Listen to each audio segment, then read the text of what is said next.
bigiye kubera aha nabyo muzabyumva nabyo biraje reka dusenga Imana mambwira nkavuga ngewe bintera ubwoba ntabwo ubuhanuzi nge buntera ubwoba yego Yohana ibintu kona bise bisoba direct ntabwo bigutera ubwoba mbongo nawe ugize ubwoba ntabwo bintera ubwoba kuko ubu bimpaye aba yaramaze ubwoba mbere yo kubima ukima birenze ibyo twe twatekereza kuko arega biri ku rwego rwo hejuru kuko nabantu bashaka ko ibyiza byose ari ibyabo none se ntabwo wigeze wumva ngo utari umupastori cyangwa umuhanuzi udafite imodoka cyangwa etaje nturi umuhanuzi ntabwo wabyumvise ubwo ni ukuvuga ngo ni abakire bahanuzi Imana ibyo yabitenze yabitesheje agaciro mbere yavuga ngo abazi Imana yabo aba ari umukene yubaha Imana aba ari umuntu wikorera agataro yubaha Imana ibyo mbanze ntambutse iyo message hanyuma kugira ngo ibintu birusheho kugenda bigenda neza ariko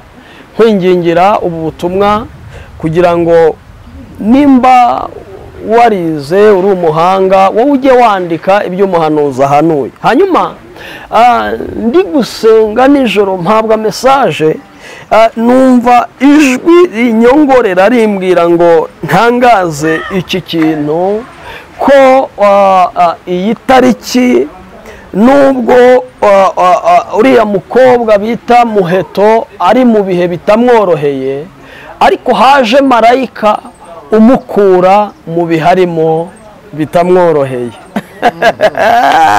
ubwo ndabizi amagambo agiye kuba menshi ariko ndabasezeranya ko hamwe n'Imana yantumye hamwe n'Imana nkorera uzagira ukiri mu byaha nta buhanga uzagira ukiri mu byaha nta muntu uzagutega amatwi ukiri umunyabyaha nta muntu uzaguha poromosiyo ukiri umunyabyaha yego birashoboka kuko isi itanga amahirwe ariko Imana dukorera itanga umugisha ntabwo uzagera ku mugisha ukiri mu byaha uri ku mugisha ukiri mu byaha ugera ku mahirwe ntabwo ugera ku mugisha birashoboka ushobora kuvuga ngo runaka ko yawugezeho ibyo uzi ko numvisha Imana ivugana nanjye Imana iravuze ngo ikijijwe uburwayi umuntu waramaranye imyaka 6 ubu ni uburwayi bwari ubw'umutwe bwamufataga mu masaha ya nimugoroba ubu ni uburwayi bubaye ndongeye numbwirwa undi muntu ufite itako iyo ateye intambwe yumva risigara rimeze nk'igiti kigiye guhaguka Imana iravuze ngo nonaha ifuneho ngewe kubera ko nari mfite agahinda ka bene wacu nepo uzi muri iyi minsi kugira ngo ubone umushumba ugusezeranya nta kantu muhaye cyangwa uturuka mu idini ritari irye uzi ko ari ikibazo ariko ngewe butuvugana Imana ishiriye ku ngoma kugira ngo menye abafite intimba n'imibabaro haleluya nimba wumva ushaka gukora ubukwe cyangwa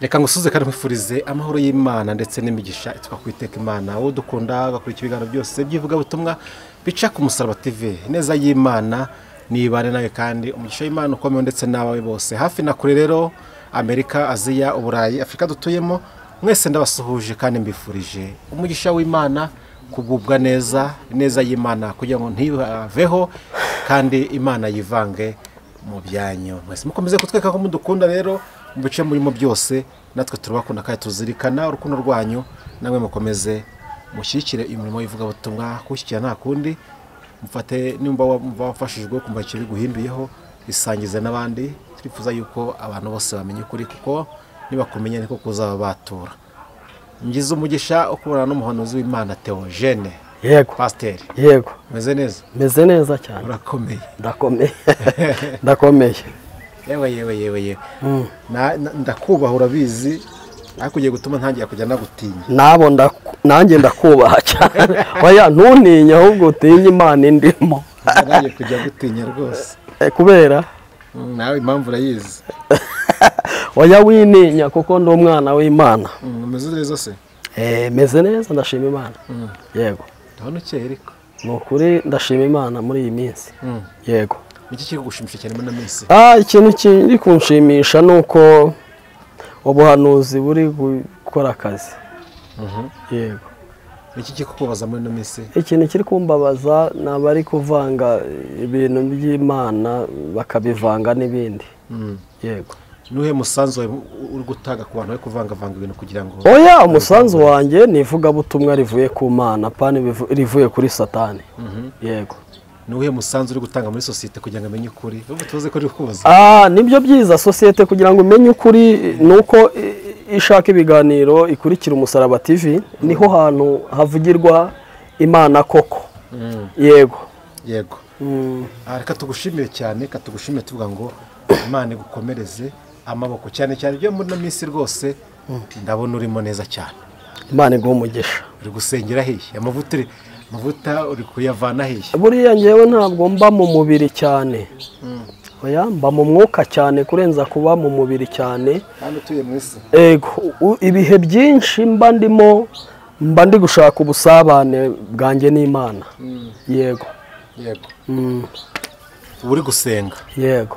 Byakayizara n'indi mubiri ko bishaka utye. Buriya ngira igihe cyo gusenga n'igihe cyo kujya kubishaka kuko iyo saa sita ndi gusenga ubwo hanyuma ya saa sita njya gushaka ibyakayizara. Impamvu mubaje gucyo hari ugana n'umurokore uri umupasiteri. Ntabwo ngewe ndi muri abo. Igihugu gikeneye imisoro. Yego. Kandi kugira ngo u Rwanda rwanjye rutuze rutekane nuko nsora. Yego. Kandi ugasora neza. Ngasora neza ngomba kujya gushaka ibituma u Rwanda rwanjye rubaho neza nanjye nkabaho neza. Ntabwo ndi muri babandi rero. Nuwe butumwa irahereza abantu bavuga yuko Imana yabujije gukora bagomba gukorera Imana gusa bakirwa bagenda. Buriya biterwa nuko wahamagawe. Hari igihe uhamagarwa ariko ikubwiye uwo sinamutera amabuye kuko imuhamagara sinari impari.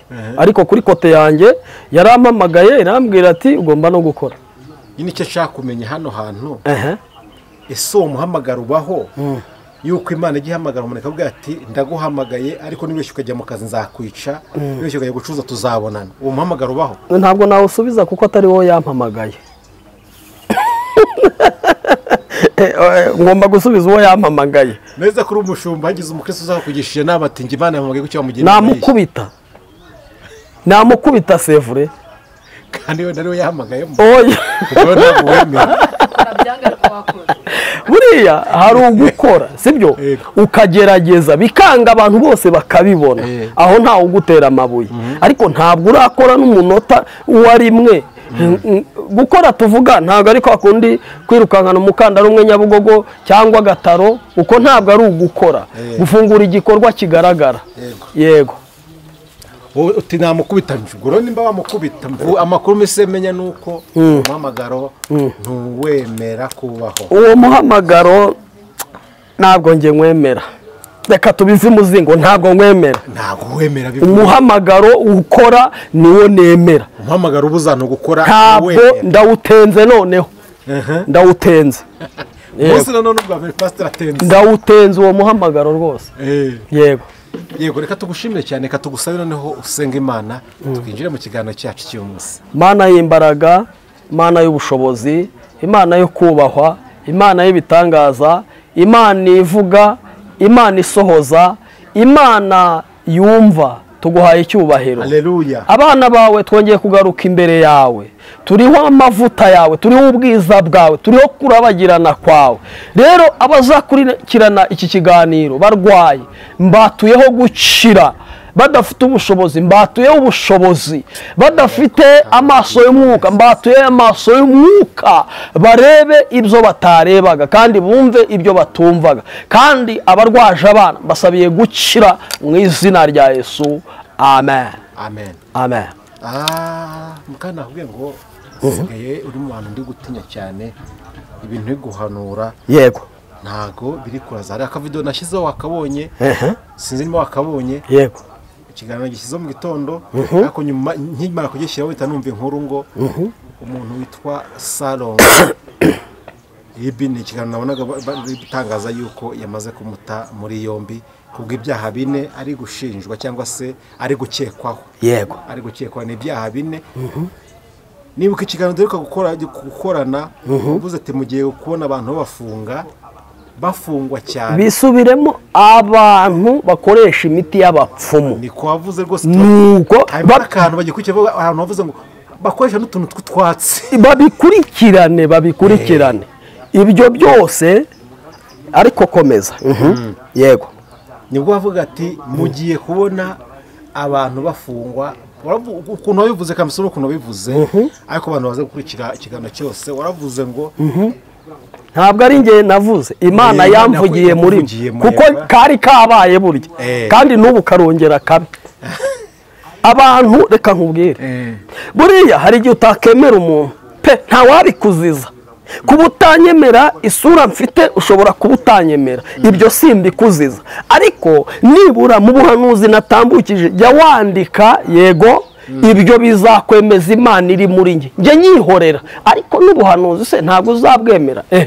Yego, waravuze uti abantu bari gukora babeshyera Imana mugiye kubona gereza zifunguka ku bwabo. Yego, urangije uravuga uti ariko saba bonyine. Ati umwuka arambwiye ngo hari n'abandi bagiye kugenda, n'abari kugenda bakoresha uduti tw'utwatsi ko n'ubu ari kumbwira uti nabo baragiye. Yego, njyewe mu ntwaro uyoboye ikiganiro, yego, nifashe nka bwa buhanuzi nashira buzamara imyaka. Urumva ariko nta minsi urabona ikiganiro kiza mu gitondo, akindi ushize bakivuzeho, ariko reka mvuge ngo nta cyumweru kirashira ubuhanuzi buba burasohoye. Wavuze impano y'Imana byo bikubita nk'amezi nk'abiri atatu gutyo. Yego, ariko ubu ngubu ntago buranzitse. Nibuka ijambo nabibonye mitamuka rya jambo rivuga ngo ntabwo n'ukantu yeze ngo noneho ngo ntago nzongera kuranzika, ari Imana ibivuga. Yego. Theoje, ibintu biri guhanura ko biri kugenda bisohora vuba. Ibi bintu wowe ntabwo uri kugutera ubwoba? Ntabwo byantera ubwoba kuko icya mbere ntabwo ari njye ubyiha, kuko ubimpa niwe uzi igihe bigomba gusohorera. Njyewe arambwira nkavuga, njyewe bintera ubwoba, ntabwo ubuhanuzi njye buntera ubwoba. Yego, iyo hari ibintu ukunda bihise bisohora direct, ntabwo bigutera ubwoba ngo nawe ugize ubwoba? Ntabwo bintera ubwoba kuko ubu bimpaye aba yaramaze ubwoba mbere yo kubimpa. Ukimara kumva ko Sarongo yatawe muri yombi wabyakira ute? Arega nubwo tuvuga abantu bakadutera amabuye, bariya nabo bari abana b'Imana, ahubwo tuba tugomba kubasengera gusa nyine biba bigaragaye. Yego, Sarongo azize yuko atumviye. Buriya arega, buriya iyo ushaka kurya, bwashize naravuze ngo ndi umuhanuzi, ndi umupasitori w'umukire, kuko nta twabandi n'injyango njye utwanjye sindye n'utwabandi. Shaka kubaho nkanjye, ntabwo nshaka kubaho runaka. Buriya biri mu gushaka kurya iby'abandi. Yego, ndabishyiranye mu kintu cyitwa gutanyurwa. Nibyo ni nako gatebo. Kuki abantu b'abakozi b'Imana muri iyi minsi batari kunyurwa muri iyi minsi? Ubona uyu muzimu biri mu bakozi b'Imana cyane, usanga tubishyize ku ruhande ho gatoya, niba ngombwa turangira tumugarukeho. Ariko nuraba abakozi b'Imana benshi, ikintu cyitwa kutanyurwa, uretse kutanyurwa ongeraho n'ishyari. Utanyuzwe n'ishyari biragenda. Ibyo ishyari ryaje no kwica wakwica. Yego, neza cyane kuko njye mbonye umuntu afite ishyari. Gahini yica Abeli ni ishyari, ntabwo ari amafaranga yaramurushije, ahubwo ni ishyari. Aha rero mu bakozi b'Imana ibyo bintu by'ishyari, urumva birenze ibyo twe twatekereza, kuko arega biri ku rwego rwo hejuru, kuko ni abantu bashaka ko ibyiza byose ari ibyabo. None se ntabwo wigeze wumva ngo utari umupasitori cyangwa umuhanuzi udafite imodoka cyangwa etaje nturi umuhanuzi? Ntabwo wabyumvise? Ubwo ni ukuvuga ngo ni abakire bahanuzi. Imana ibyo yabitenze, yabitesheje agaciro. Mbere yavuga ngo abazi Imana yabo aba ari umukene yubaha imana, aba ari umuntu wikorera agataro yubaha imana. Ibyo bivugishaga ngo imana ngo ni iy'abakire, tuyifiteho umugabane, natwe turi abo mu rubyaro rwa Aburahamu. Yego, namwe mufiteho umugabane. Mana ishimwe cyane. Aha niri kuvuga nti uyu muzimu uri kuza mu bantu bitwa abakozi b'Imana, kikumbabaza cyangwa se kikuntana n'ubwoba. Abakabaye intangarugero muri no minsi nibo babaye kazabitera. Yego, nubwo wenda ribi itaragira bifata nkuko wabihanuye, tugiye gufata abantu benshi, ariko tugenze kuri no mihanda. Yego, twumva hano rwanugwa uruntu kandi mu bakozi b'Imana bitiriwe. Arega iyo urebye kuri izi social media, abo mwita abakozi b'Imana, sinzi wasanga Imana itanabazi, ariko mukaba mubazi kuri social media Imana itabazi. Buriya umukozi w'Imana ikintu cya mbere kimuranga, nta mukozi w'Imana ugira icyo bita ishyari. Ni ukuvuga ngo iyo ufite ishyari uba ukiri uwa Satani, ntabwo uba uri uw'Imana. Yego, nicyo gisubizo. Yego, iyo uri umukozi w'Imana ukagira ishyari, ntabwo ukiri uwa Satani. uba uri uwa Satani, ntabwo uba uri uw'Imana rwose. Kuki kandi avuga ko atumwe mu izina ry'Imana? Arega reka ngusubize aho ngaho. Nepo si umukozi w'Imana. Uzafate uri kubaka, urugero nguhaye nirwo rukwereka ibi turi kuvuga. Ujye mu bafundi n'abayede ku ndege hahandi baba bahagaze, ubabwira ati nkeneye umufundi. Yego, nugera imbere ujyanye uwo mufundi, uhita umubwira ngo hari akantu k'amazi kapfuye gakeneye umuntu ukora amazi, ese ntiwakankorera? Azahita avuga ngo nawe yagira gute, nako yagakora. Yego, kubera iki? Biyitirira ibyo batari byo. Urumva? Noneho kuye umuntu nk'uwo kuri aho bategera indege hamwe bahagarara, umutwaro uzi ko ibyo ugiye kumukoresha abishoboye. Yego, rero abantu benshi batwaye abayede bazi ko ari abafundi. Reka nkubwire, umuyede ntabwo yatinya kunywera inzoga ku cyubako, kuko ibyo akora n'ubundi ntaho yabyize. Ariko umufundi yubaha akazi ke kubera ko ariko kamutunze. Rero abavuga butumwa nyakuri cyangwa bahanuzi nyakuri, nukuri bahanura iby'Imana ibahaye, kandi nibyo by'amatiku niki. Umuvuga butumwa nyakuri, umuhanuzi nyakuri, umupastori nyakuri ntabwo agenzwa n'ishyari. Abo si abahanuzi n'abakozi b'Imana, ni bamwe bagenda baduteje akaga. Yego, ese gukorana abo bantu umurimo, ko akenshi isanze abo bantu bafite utwo tuntu, bubatse ikintu bita umunwa. Yego, nimba gukena cyeka uri kumva ibyo ndacyumva ikinyarwanda uri kuvuga. Bubatse ikintu bita umunwa, nasubye biravuga ngo Mose ngo yavugaga didimanga. Yego, imuhereza nuko yari inshomotsi mu kuvuga. Yego, abo bantu ni imyoza mu kuvuga cyane, abo twita ko no gutitira n'ibiki byose, no kwiyita beza imbere y'abantu, kandi nyuma ya kamera ari amasega aryana. Nashaka kuvuga rero, murakorana n'imyoza gute kandi mutazi kuvuga? Urumva ryanyu riragenda gute kandi mwe mutazi kuvuga? Urumva njyewe, urumva n'ubusanzwe, urumva mvuga ibyo abantu batumva, nabyo ni ikibazo, ariko ndatekereza ko abazi Imana yabo bazakomera, nibamara gukomera bakora iby'ubutwari.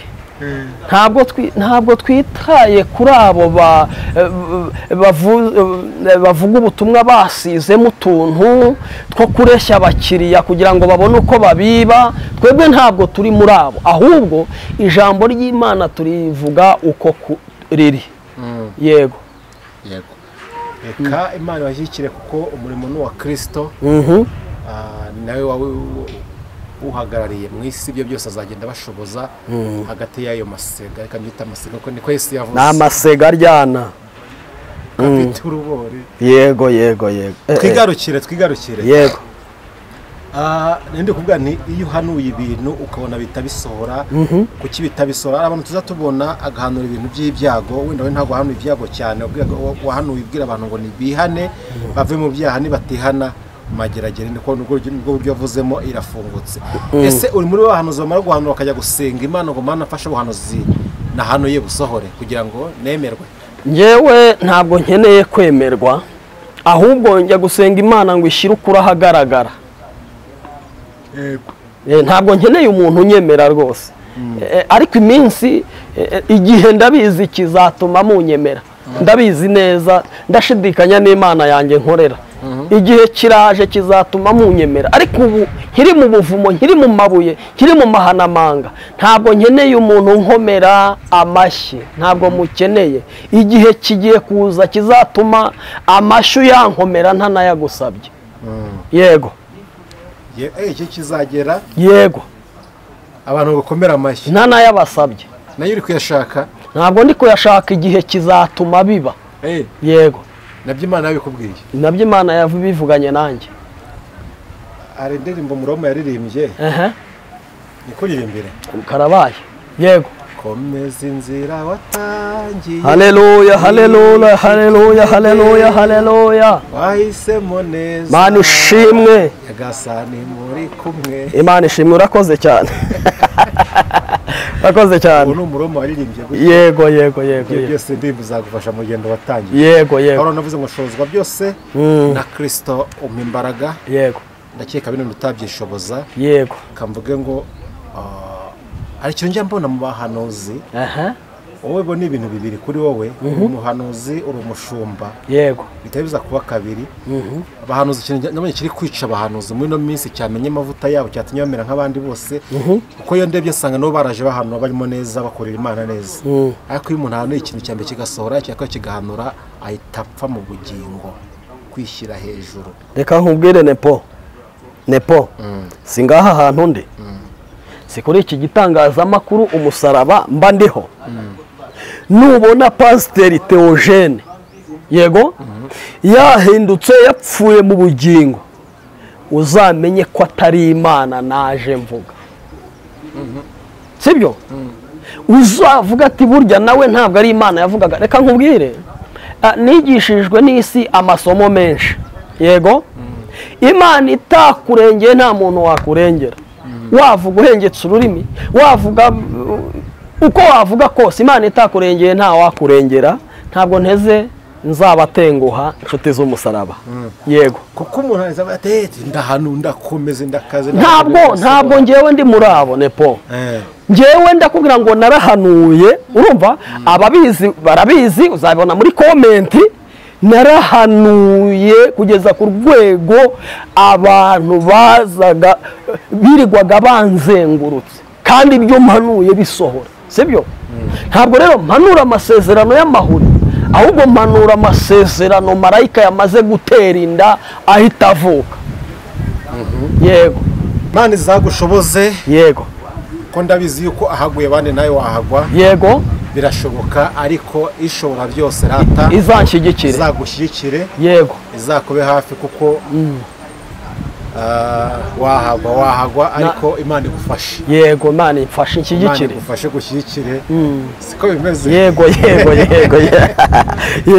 ajya twasenze ntabwo twasenze sawa reka nuguhe n'umwanya rero ugenda ushyiramo n'ubutumwa Imana yashyize kuri we ndabizi ko watubwiye uti noneho mfite n'ubundi butumwa yego dushaka kugwaza nka iminota mike ukabunyuzaho tugenda tunaganira ubundi niko Imana yakoraga mu bantu bayo uyu munsi nijoro reka mbanze ntambutse iyo mesaje hanyuma kugira ngo ibintu birusheho kugenda bigenda neza ariko nkwingingira ubu butumwa kugira ngo nimba warize uri umuhanga wowe ujye wandika ibyo umuhanuzi ahanuye hanyuma ndi gusenga nijoro mpabwa mesaje numva ijwi rinyongorera rimbwira ngo ntangaze iki kintu ko iyi tariki nubwo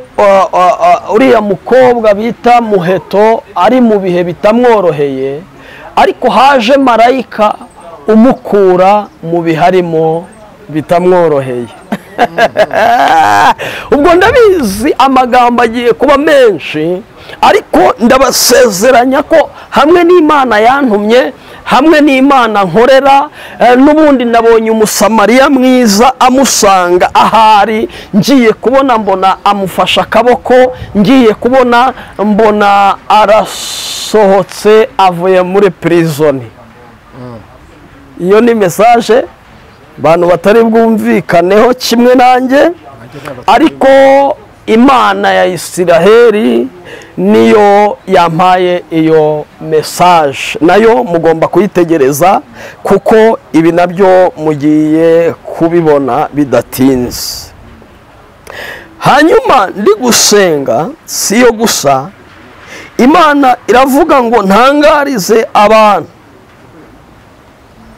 bemerere ubushake bw'Imana, aba ari bwo bubayobora, bareke kuyoborwa n'amarangamutima. Reka twihute dufashe udusomere igitabo cya Yobu. Yobu 28:28. Mba nakubonye wowe, mba nakubonye wowe. Amangala awizi kota. Dufashe. Yobu 28. Yego. Yobu 28:28. Maze ibwira umuntu iti dore kubaha Uwiteka nibwo bwenge. Bahagarariraho. Aha ndi kuvugana n'abashumba, ndi kuvugana n'abahanuzi, ndi kuvugana n'abakristo, ndi kuvugana n'abashaka ko Imana ibakora ku maso bundi busha. Maze ibwira umuntu iti, si inyamaswa yabwiye, urumva? Ntabwo ari umuntu warangije gupfa, ni umuntu ukiriho. Ngo utangarize ko Bibiliya ntabwo ivugana, cyangwa Imana ntivugana n'umuntu wapfuye, ivugana n'umuntu muzima. Bibiliya ivuze iki? Maze ibwira umuntu iti dore kubaha Uwiteka nibwo bwenge, kuva mu byaha niko kujijuka. Maze ibwira umuntu iti mu minsi yashize nasenze amasengesho, mbwira Imana ngo Mana, ndagira ngo wowe witamurure, dore abana bawe bagukorera by'ukuri, inkweto zabasaziyeho, ni ukuri ntibakirya kabiri ku munsi, ahubwo babayeho mu buzima bwo kwihishahisha. Abana b'Imana bakorera Imana baba mu nzu batagakwiye kubamo. Mana, itamurure ku bwoko bwawe. Urumva, yari amasengesho y'amatakirangoye, ariko Imana igiye kunsubiza irambwira ngo mwana wanjye, kuko wambereye inkoramutima, nubyemera ubyemere, nubyanga ubyange, ibyo birakureba. Irambwira ngo mwana wanjye, wambereye inkoramutima, uyu munsi ngukoze ku maso, nguhaye amavuta mashya. Noneho njyewe kubera ko nari mfite agahinda ka bene wacu, nepo uzi muri iyi minsi kugira ngo ubone umushumba ugusezeranya nta kantu umuhaye, cyangwa uturuka mu idini ritari irye, uzi ko ari ikibazo. Ariko njyewe butuvugana, Imana ishiriye ku ngoma kugira ngo menye abafite intimba n'imibabaro. Haleluya. Nimba wumva ushaka gukora ubukwe, cyangwa ushaka gukora ibintu byawe byoroheje, wabuze umutambyi wakujya imbere, ni ukuri uzampamagare, nzagufasha mu birori byawe, nta na kimwe uzigera umpa. Bibiliya ivuze iki? Urongera udufashe dusomere. Maze ibwira umuntu iti, ni umuntu yabwiye, dore kubaha Uwiteka nibwo bwenge, kandi kuva mu byaha niko kujijuka. Kandi kuva mu byaha niko kujijuka. Iyo umuntu avuye mu byaha, niyo abantu 20 bamuvuma umunsi ku munsi, ntabwo umuvumo umufata. Iyo umuntu yavuye mu byaha, iyo umuntu yavuye mu byaha, iyo bavuze ko utazagira aho ugera, uzi ko bagutera esikariye ukagira aho ugera. Iyo wavuye mu byaha, iyo wavuye mu byaha buri muntu wese wakubonye mu byaha ashobora guserebura ariko wabivamo akavuga ngo ni ukuri menye ko itarobanura ku butoni abubaha Imana bagakora ibyo gukiranuka abo nibo Imana yishimira. Uyu munsi wa none nshuti yanjye biravuga ngo dore kubaha kuva mu byaha niko kujijuka. Nta bwenge uzagira ukiri mu byaha, nta buhanga uzagira ukiri mu byaha, nta muntu uzagutega amatwi ukiri umunyabyaha, nta muntu uzaguha poromosiyo ukiri umunyabyaha. Yego birashoboka kuko isi itanga amahirwe ariko Imana dukorera itanga umugisha. Ntabwo uzagera ku mugisha ukiri mu byaha, uri ku mugisha ukiri mu byaha ugera ku mahirwe, ntabwo ugera ku mugisha. Birashoboka ushobora kuvuga ngo runaka ko yawugezeho, ibyo biramureba, ariko nzi abantu benshi bagiye bagenda umugisha ubagendaho ariko amahirwe akaza kurangira. Ndagira ngo nkubwire, ufite akazi ushobora kuba waragakuye mu mahirwe ariko umugisha niwe uremereye kuko iyo ugeze mu zabukuru niwe umugisha ukora imirimo n'ibitangaza.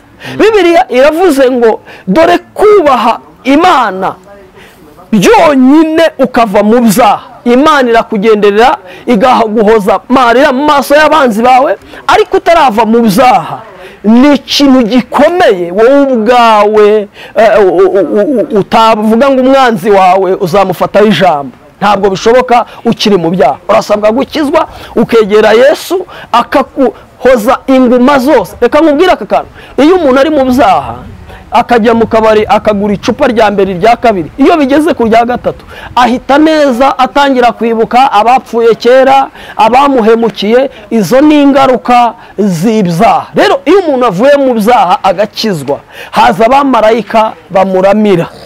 Wadufasha ukadusomera nanone aho n'ubundi?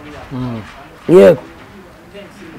maze bwira umuntu iti dore kubaho Uwiteka nibwo bwenge. Uzi ko numvishe Imana ivugana nanjye. Imana iravuze ngo ikijijwe uburwayi umuntu waramaranye imyaka 6. Ubu ni uburwayi bwari ubw'umutwe bwamufataga mu masaha ya nimugoroba. Ubu ni uburwayi bubaye. Ndongeye numbwirwa undi muntu ufite itako iyo ateye intambwe yumva risigara rimeze nk'igiti kigiye guhaguka. Imana iravuze ngo nonaha ifunze amaburo abadayimoni bafunguye ku buzima, kuko ngiye kubona mbona yarenze mu marembo bari bashakiye mundi babona we. Ibyo birabaye nabyo. dore kubaho Uwiteka niyo password yonyine, niyo password yonyine. Kubaho Uwiteka nibwo bwenge, kandi kuva mu byaha niko kujijuka. Muntu utari kuva mu byaha ngo uhunge ukorere yaguhamagaye ukiri gusebanya na bagenzi bawe, ntabwo ariko kuva mu byaha, ahubwo uri mu ijandwe y'ibyaha. Yego. kubaho Uwiteka nibwo bwenge, kandi kuva mu byaha niko kujijuka. Shazwa ko iyo umuntu atarava mu byaha ari injiji. Iyo umuntu atarava mu byaha muri prophétique cyangwa mu buhanuzi nta bujiji burenze ubwo. Ariko muri iyi si turimo ntabwo ariko bimeze. Hari abantu benshi bari mu byaha, yego bagafasha, ariko mvuze muri prophétique ubwo ni mu buryo bw'umwuka. Twe tubyita ukundi, ariko mu bandi nabo babyita ukundi. Yego. Hari akantu uvuze ngo isi itanga amahirwe, yego, ijuru rigatanga umugisha. Hari abantu bafite amahirwe bakora ibintu byose bikemera, ku buryo ushobora kumubwiza ubutumwa bwiza avuga ngo ibyo uvugura umusazi akahita gusubira no mutwe akavuga ati buno umuntu kuvuga ni muntu ki, bitewe n'amahirwe isi yamuhaye. Ntago yumva ku buryo uwo mugisha waza, kandi afite amagi cyakoze cyose kiremera, afite akazi keza, ataheza, agera mu modoka nziza, ibintu byose bimeze neza. Yego. Uramubwira gute ubwo umuntu wamubwira gute yuko adafite umugisha kandi afite ibyo bintu? Buriya umugisha n'amahirwe ni ibintu bibiri bitandukanye, icyo akora birunganirana. Buriya Yosefu muri bene se yari afite umugisha ngendanwa. Hari igihe umuntu aba afite amahirwe ariko adafite umugisha. Ibyo bintu nabyo hanze aho uzabona abantu bagiye bagafashe, yego, noneho ku buryo ushobora kumubwira umugisha n'amahirwe ibyo bintu ntabitandukanye. None reka nguhe urugero. hari umukire muri karitsiye ushobora kuba afite izina rikomeye, ari umukire abana be barize mu mahanga, ariko nepo untega amatwi igihe kikagera agataha agapfa. Mu yandi magambo, bya bintu yaruhiye mu myaka ibiri umwe bigahita bishira mu muryango. Yego, ayo rero ni amahirwe, ntabwo ari umugisha. Umugisha ugenda no ku rubyaro no ku buvivi no kubivuruza. Yego, ingoma zikaba ingoma, umugisha ukiri umugisha. Yosefu bene se bamutaye mu rwobo, yari afite umugisha, ntabwo yari afite amahirwe. Iyo aza kugira amahirwe ntiyari kurenga muri rwa rwobo, ariko kuko yari afite umugisha. Umugisha Imana itanga ntusigara ku muntu, ahubwo umugisha ugenda ku muntu, n'ubuvivi n'ubuvivuruza bukarya kuri uwo mugisha. Ari umugisha, ari amahirwe, n'ikihe gihamagara ikindi? Umugisha ushobora guhamagara amahirwe. Yego, umuntu ashobora kuba afite umugisha ariko adafite amahirwe. Yego, umugisha ukazahamagara amahirwe.